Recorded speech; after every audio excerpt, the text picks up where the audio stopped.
ထိုင်းစကားမှာသွားခိုင်းတယ်လာခိုင်းတယ်ဒီလိုမျိုးခိုင်းတယ်ဆိုတဲ့စကားလုံးကိုဓာတ်ရိုက်ညီမလိုဘာသာပြန်ပြီးတော့ပြောလို့ရတယ်ဟိုကစကားလုံးမရှိပါဘူးဒါပေမဲ့ဒီပုံစံနဲ့ဆိုလို့ရှိရင်တော့ဒါခိုင်းတယ်ဆိုပြီးတော့ညီမလိုဘာသာပြန်ပြီးတော့ပြောလို့ရမယ့်ပုံစံတစ်မျိုးရှိတယ်ပေါ့နော်အဲ့ဒါကကြတော့ high ဆိုတဲ့စကားလုံးအသုံးပြုတာပေါ့နော် high ဆိုတဲ့စကားလုံးကပုံမှန်ဆိုလို့ရှိရင်ပေးရဆိုပြီးတော့ပဲလူအများစုကသိကြတယ်ပေါ့နော်ဒါပေမဲ့ high ရဲ့အနောက်မှာ Korea ကိုဆက်ပြီးတော့ထည့်လိုက်တဲ့ခါကျလို့ရှိရင် high ကိုခိုင်းတယ်ဆိုပြီးတော့ညီမလိုဘာသာပြန်လို့ရပါတယ်ထပ်ပြီးတော့ကိုက high ရဲ့နောက်မှာ Korea ဒီထပ်ပြီးတော့နန်စားပါထပ်ပြီးတော့ထည့်မယ်ဒီ object ပါထပ်ပြီးတော့ထည့်မယ်ဆိုလို့ရှိရင် high နန်စားရဲ့ပြီးလို့ရှိရင် Korea ရဲ့ပေါ့နော်ဒီ Korea ကပါလဲရတယ်မပါလဲရတယ်ပေါ့နော်ဒါကိုယ့်ရဲ့ထည့်တဲ့ပုံမှာမူတည်တယ်ပေါ့နော်ဆိုတော့ high Korea ဆိုလို့ရှိရင်ခိုင်းတယ်ဆိုပြီးဘာသာပြန်လို့ရပါပြီဆိုတော့ဒီ Korea ဆိုတာဘာလဲဆိုတော့ဒီကသူအရင်ဆုံးနားလည်ထားဖို့လိုတယ် Korea ဆိုတာသွားတာလာတာနေတာထိုင်တာစားတာတောက်တာဒါမျိုး action လုပ်တဲ့အရာပြုမှုတွေကို Korea လို့ခေါ်တယ်ပေါ့နော်ဆိုတော့ကြည့်ကြအောင်လုတ်ခိုင်းတယ်လုတ်ခိုင်းတယ်ဆိုတော့ဒီမှာခိုင်းတယ်ကို high လို့ခေလို့ဘာသာပြန်မယ်ပေါ့နော်ဆိုတော့ high ရဲ့အနောက်မှာ Korea ဆိုတော့ high ကိုအရင်ဆုံးရေးရမှာပေါ့ဆိုတော့ high ဆိုတော့ခိုင်းတယ်နော်လုတ်တယ်ဆိုတော့ time high time လုတ်ခိုင်းတယ်နော် high time လုတ်ခိုင်းတယ်ဒီလုတ်ခိုင်းဒီလုတ်တယ်ဆိုတဲ့နေရာမှာပေါ့နော်လုတ်တယ်ဆိုတဲ့နေရာမှာစားတယ်သွားတယ်လာတယ်နေတယ်ထိုင်တယ်စိုက်တဲ့စကားလုံးကိုအစားထိုးပြီးတော့ထည့်လို့ရတယ် Korea ထည့်ရင်ရပြီနော် high time လုတ်ခိုင်းတယ် high kin စားခိုင်းတယ် high ပိုင်းသွားခိုင်းတယ် high you နေခိုင်းတယ်နော် high မှာလာခိုင်းတယ်ဒါမျိုးပေါ့နော်โอเคကြည့်ကြအောင်မသွားခိုင်းဘူးဆိုလို့ရှိရင်ကြတော့အဲ့လိုမျိုးအငင်းဝါကြပြောမယ်ဆိုလို့ရှိရင်မိတ်ဆိုတဲ့စကားလုံးမိတ်ဆိုတဲ့စကားလုံးကမဘူးလေတရားသူတွေသိလောက်မှာဟုတ်တယ်မလားမိတ်ဟိုက်ဆိုလို့ရှိရင်မပေးဘူးမိတ်ဟိုက်ပိုင်းဆိုလို့ရှိရင်မပေးသွားအောင်နဲ့မသွားခိုင်းဘူးပေါ့နော်ဒီမှာမိတ်ဟိုက်ပဲဆိုလို့ရှိရင်မပေးဘူးဆိုပြီးပါတင်လို့ရရင်တော့မခိုင်းဘူးမဟုတ်သေးဘူးအဲ့ဒါကိုမှဟိုက်ရဲ့နောက်မှာ Korea ပါမှမိတ်ဟိုက်ပိုင်းဆိုလို့ရှိရင်မှဒီမသွားခိုင်းဘူးဆိုပြီးဖြစ်သွားမှာဘယ်လိုလဲဆိုလို့ရှိရင်ဟိုက်ကသူ့ရဲ့မူလကကြတော့သူကပေးတယ်ဆိုတဲ့စကားလုံးအဲ့ဒါကိုမှဟိုက်ပိုင်းဆိုလို့မနေပိုင်ဟိုက်ဆိုလို့ရှိရင်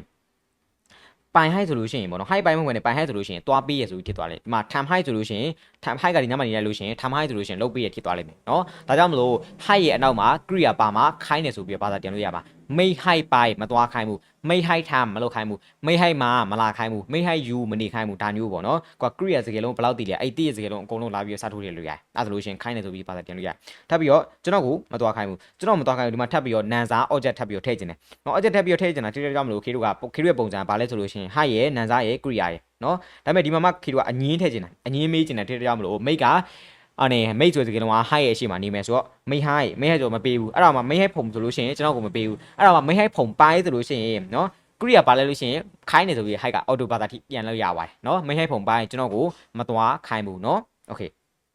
คဒီမှာဆိုလို့ရှိရင် high နဲ့ Korea နဲ့ကြားထဲမှာကိုနန်သားထည့်ခြင်းတဲ့ခါကျလို့ရှိရင် high နဲ့ Korea နဲ့ကြားထဲမှာထည့်ပေးရမယ်နော်မိတ် high ဖုံပိုင်းကျွန်တော်ကိုမသွားခိုင်းဘူးဒီမှာ object ထည့်တာပေါ့နော်โอเคအဲ့တော့မှကြည့်ကြမယ်ထပ်ပြီးတော့ခေတို့ကဒီစက်ချက်ပါထည့်လို့ရတယ်ခေတို့ဒီမှာ object ပါဝိုက်လीစာကြောင်းထဲမှာခေတို့ကစက်ချက်ပတ် object ပုံစံတိဆောက်တာမလားအဲ့တော့ခေတို့ကစက်ချက်ပြုလုပ်တဲ့သူကြည့်လို့ရသေးတယ်အဲ့တော့ဘသူကမသွားခိုင်းတာလဲဟုတ်တယ်မသွားခိုင်းတာဟုတ်ပါတယ်မလုတ်ခိုင်းတာဟုတ်ပါတယ်ဘသူကလဲဆိုတာထည့်လို့ရသေးတယ်အဲ့လိုမျိုးဆိုလို့ရှိရင်အဲ့လိုမျိုးလုတ်တဲ့သူမသွားခိုင်းတဲ့သူမစားခိုင်းတဲ့သူကကြတော့ခေတို့ဟိုးရှိသုံးမှာလာပြီးနေလို့ရတယ်ဒီရှိသုံးမှာလာပြီးနေလို့ရတယ်နော်ဒီမှာဆိုလို့ရှိရင်ခေါင်းဆောင်ကကျွန်တော်ကိုမသွားခိုင်းဘူးခေါင်းဆောင်ကျွန်တော်မသွားခိုင်းဘူးဆိုတော့မသွားခိုင်းနေဆိုတော့ခေါင်းဆောင်ဆိုဟိုးရှိသုံးမှာနေရမယ်ခေါင်းဆောင်ဆိုတော့ဟိုကနာနော်အဲ့တော့မှကျွန်တော်မသွားခိုင်းဘူးဆိုတော့အနောက်ဟောက်ပြန်ပြီးတော့ဒီအပေါ်ကစာကြောင်ပြန်ပြီးထည့်လိုက်ဝင်မဲဟဲ့ဖုံပိုင်ဟိုကနာမဲဟဲ့ဖုံပိုင်ခေါင်းဆောင်ကျွန်တော်ကိုမသွားခိုင်းဘူးနော်ဟိုကနာမဲဟဲ့ဖုံပိုင်ခေါင်းဆောင်ကျွန်တော်ကိုမသွားခိုင်းဘူးဒီမှာတည်းသူတတိထားမှာကကြတော့ Korea မပါဘဲနဲ့ high ကိုအနေ high ကိုပေါ့နော် high ကိုခိုင်းနေဆိုပြီးပါတင်ရင်လို့ရှိရင် high ရဲ့နောက်မှာ Korea ပါမယ်နော် Korea မပါလို့ရှိရင်လုံးဝခိုင်းနေဆိုပြီးပါတင်လို့မရဘူးပေါ့နော် okay ဒီမှာကြည့်ပေါ့နော်ဟိုကနာခေါင်းဆောင်မိတ်ကကြတော့အရင်မိတ် high ဆိုလို့ရှိရင်မပေးဘူးအဲ့ဒါပုံမှန်ပါတင်တာပဲမိတ် high ကမပေးဘူးဟိုကနာမိတ် high ဖုံဆိုလို့ရှိရင်ခေါင်းဆောင်ကျွန်တော်ကိုမပေးဘူးအဲ့ဒါကိုမှဒီဖုံရဲ့နောက်မှာဒီပေါ့နော် object ရဲ့နောက်မှာတွားရဆိုတဲ့စကားလုံးထည့်လိုက်တယ်ဟိုကနာမဟဲ့ဖုံပိုင်းဆိုလို့ရှိရင်ခေါင်းဆောင်ကျွန်တော်ကိုမတွားခိုင်းဘူးဆိုပြီးပါတာပြန်လို့ရပါတာပေါ့နော်ဆိုတော့အဲ့ဒါလေးပဲနော်ဒါကကြတော့လူအနေသူပဲသိတယ်လူများဆိုမသိကြဘူးပေါ့နော်အဲ့ကြောင့်မလို့ခိုင်းနေဆိုတဲ့စကားလုံးဘယ်လိုမျိုးပြောရမလဲသူကတိုင်ပတ်နေရပါတော့ဆိုတော့ဒီကျွန်တော်ဆွဲနေရမှာကြိုက်တဲ့စကားလုံးစားထိုးပြချလို့ရတယ်သူမင်းငါအကိုညီမောင်လေးညီမအဖေအမေနော်ကိုကဝါတာဘယ်လောက်သိလဲအဲ့သိတယ်ဝါတာကိုလာပြီးစားထိုးပြထည့်လို့ရတယ်ဒါပေမဲ့ဝါတာကပုံစံတူတော့ထည့်ကြမယ်နော်နန်စားရည်ပဲထည့်ကြမယ်ထပ်ပြီးတော့ဒီခေါင်းဆောင်ဆိုတဲ့နေရာမှာခေါင်းဆောင်ပဲထည့်လို့ရလားဈေးမှလည်းထည့်လို့ရတယ်တတိလည်းထည့်လို့ရတယ်တတိမိမလည်းထည့်လို့ရတယ်နော်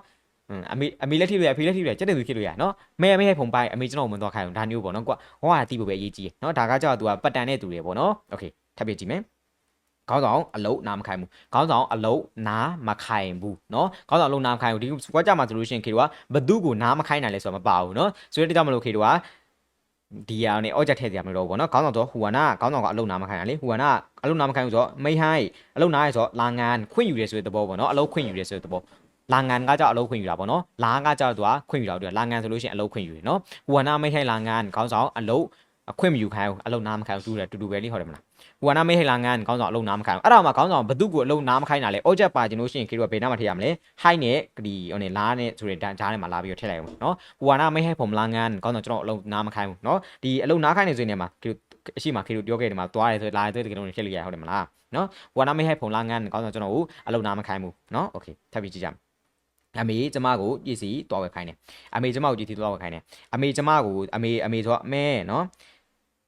high ဒီဆန်ဒါကြောင့်ပုံစံပဲနော်ဒါပေမဲ့မဲ high ဒီဆန်ပဲဆိုလို့ရှိရင်မဲ high ဒီဆန်ကျမအမေကျမကိုပြီးရမဲ high ဒီဆန်သုံးမလဲပဲဆိုလို့ရှိရင်ဒီမှာဆက်ချက်ရဲ့ဘက်ရဲ့ object နော်အမေကျမကိုပြီးရဆိုပြီးဖြစ်သွားလိမ့်မယ်အဲ့တော့မှခေတို့ကဒီဆန်ရဲ့အနောက်မှာပေါ့နော်ထပ်ပြီး create လိုက်လို့ရှိရင်အဲ့ high က auto ခိုင်းနေဆိုပြီးဘာသာပြန်လို့ရတယ်နော်မဲ high ဒီဆန်ပိုင်ซื้อขอ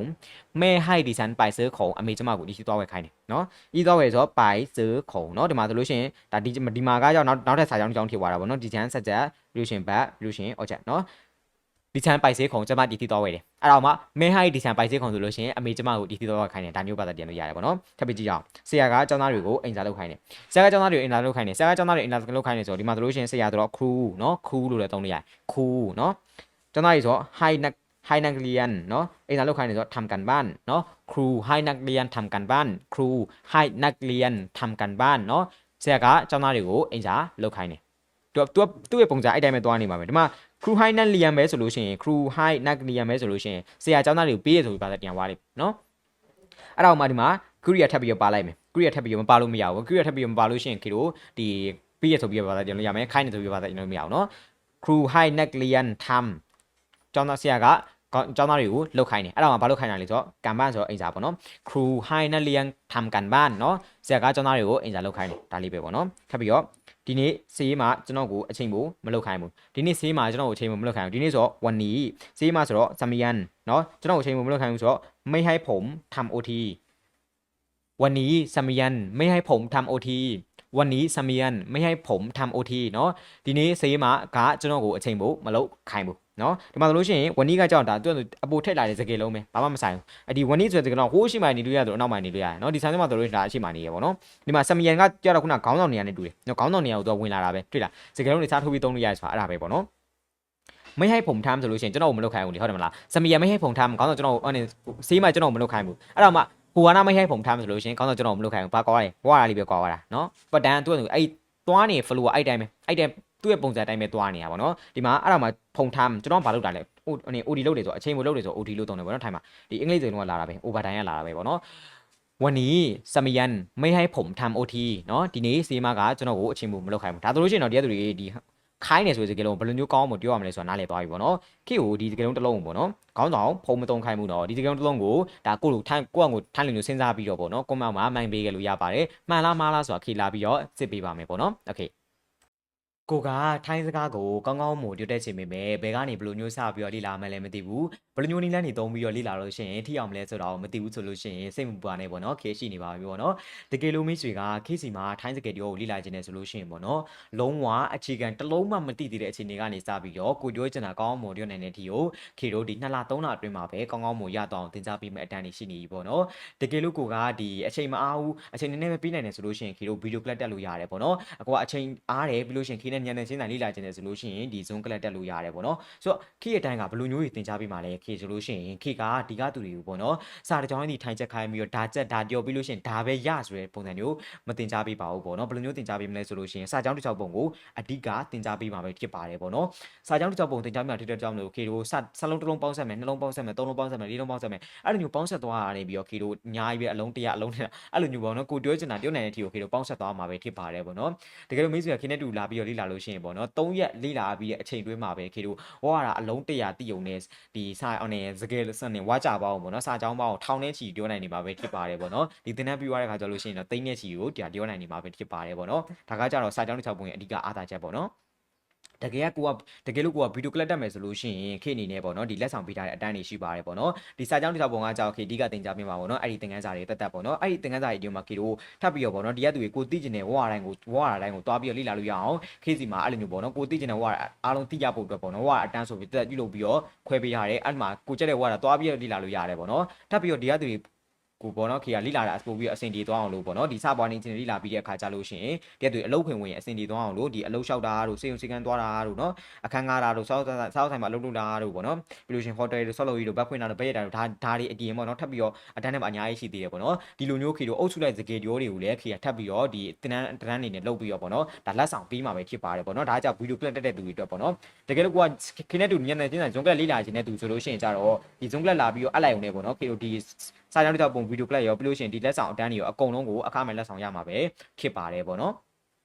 ဒါကကြတော့ခေရဒီထိုင်းစကယ်တော့ဒီ dance အနေစပွားနေစနေမှာခေတင်ကြပေးမဲ့ပုံစံပေါ့နော်တကယ်လို့ကိုကဒီထိုင်းစာရေးတာဖတ်တာပါအခြေအနေကန်ကဒီအခြေခံကနေပြီးတော့ကြွညင်လေးလာခြင်းလဲဆိုလို့ရှိရင်လည်းခေစီမှာဗီဒီယိုကလပ်အနေနဲ့လေ့လာလို့ရပါတယ်ပေါ့နော်ဒီတန်းတွေကကြတော့လေခေတို့ကိုကဒီထိုင်းစကယ်တော့ထိုင်းစကယ်တော့တည်တံ့မဲ့တင်ချင်တာဆိုလို့ရှိရင်လည်းရတယ်နော်ထိုင်းစာရေးတာဖတ်တာကြီးတဲ့ဖတ်တာဖို့မလိုဘူးတကယ်လို့ကိုကဒီထိုင်းစာရေးတာဖတ်တာတက်တယ်ဒါပေမဲ့ထိုင်းစကယ်တော့ပြောတဲ့ခါကြလို့ရှိရင်သူများတယောက်ပဲနားလေတယ်ကိုကကောင်းမှတရားမပြောနိုင်ဘူးသိရမလားကိုကပြန်ပြောမဲ့ခါကြလို့ရှိရင်ရောဘယ်စကယ်လုံးတွေတုံးပြီးဘယ်လိုမျိုးပြောရမှမသိဘူးထိနေဆိုလို့ရှိရင်ဒီတန်းကိုလာပြီးတက်လို့ရတယ်ပေါ့နော်ဒီတန်းပြီးွားနဲ့လုံးဝမိတ်ဆွေထိုင်းစကယ်ကိုကောင်းမှပြောနိုင်မယ်ဆိုတော့ခေတရားခိုင်တော့အမခံနေပေါ့နော်ကိုဗီဒီယိုကလပ်လာပြီးတက်တဲ့ခါကြလို့ရှိရင်ပေါ့နော်လုံးဝစိတ်ပူကြမလို့3ရက်အတွင်းစိတ်တိုင်းမကြလို့ရှိရင်တရားခိုင်တော့ငွေတိတရားပြီးတော့အန်ပေးရပေါ့နော်ထပ်ပြီးတော့တင်တန်းလဲတက်တယ်စိတ်တိုင်းလဲကြားတယ်ပြီးလို့ရှိရင်ခေပြီးထားတဲ့နီးစနစ်တွေနဲ့လိုက်ပြီးတော့တုံးချတယ်ဒီအိမ်စာတွေလည်းညံ့ထက်တယ်ဆိုလို့ရှိရင်ပေါ့နော်ဒီတင်တန်းပြီးဆုံးသွားတဲ့အခါမိတ်ဆွေကဒီရလာတဲ့ရလက်ကိုမကျင်တတ်ဘူးခေပြောသလိုအတန်းမဟုတ်နေဘူးဆိုလို့ရှိရင်လုံးဝတရားခိုင်တော့ခေငွေတိတရားပြီးတော့ထုတ်ပေးမှာပဲဖြစ်ပါတယ်ပေါ့နော်ဒါကြောင့်မလို့မိတ်ဆွေကလုံးဝဘာမှစိတ်ပူကြမလို့ပါဘူးဒီထိုင်းစကယ်တီးတန်လေးလာခြင်းနဲ့ဆိုလို့ရှိရင်ထိုင်းစကယ်ကိုကောင်းမှုတွေ့တဲ့ခြင်းနဲ့ဆိုလို့ရှိရင်ဒီအတန်းတွေထက်ကောင်းတဲ့အတန်းတွေကမရှိတော့ဘူးပေါ့နော်တကယ်လို့ကိုကထိုင်းစာရေးတာဖတ်တာပါရခြင်းနဲ့ဆိုလို့ရှိရင်လည်းဒီထိုင်းစာရေးတာဖတ်တာကိုတကယ်ကိုပေါင်းပြီးအပ်လို့ရတယ်ပေါ့နော်အဲ့လိုမျိုးပေါင်းပြီးအပ်တဲ့ခါကျလို့ရှိရင်ခေထပ်ပြီးတော့ဒီ short သေးတွေပါပေးမှာပဲဖြစ်ပါတယ်ပေါ့နော်ထပ်ပြီးတော့ခေတို့ဒီတင်တန်းကြောင့်အသေးစိတ်အချိန်ဘယ်လိုမျိုးလေ့လာမလဲဆိုရယ်ဘယ်မှာလေ့လာမလဲဆိုရယ်အသေးစိတ်ကိုကြတော့ခေတို့ဒီ Telegram ပေါ့နော်ခေနေလေပဲဆိုရယ် Telegram ကနေပြီးတော့ခေကိုဆက်သွယ်ပြီးတော့မီနီယမ်ပေးပါအဲ့ဒီမှာဆိုလို့ရှိရင်ခေလုံးဝထပ်ပြီးတော့ဒီတက်ပို့ပြီးတော့အသေးစိတ်ကြအောင်ထပ်ပြီးတော့ရှင်းပြပေးပါအောင်မယ်ပေါ့နော်ဆိုတော့ခေတို့ဒီနေ့ဗီဒီယိုလေးကတော့ပါပဲခေတို့အတန်းမှာတင်လဲပြီးဆုံတွေ့ကြပါတယ်ပေါ့နော်ဘိုင်ဘိုင်ဟာ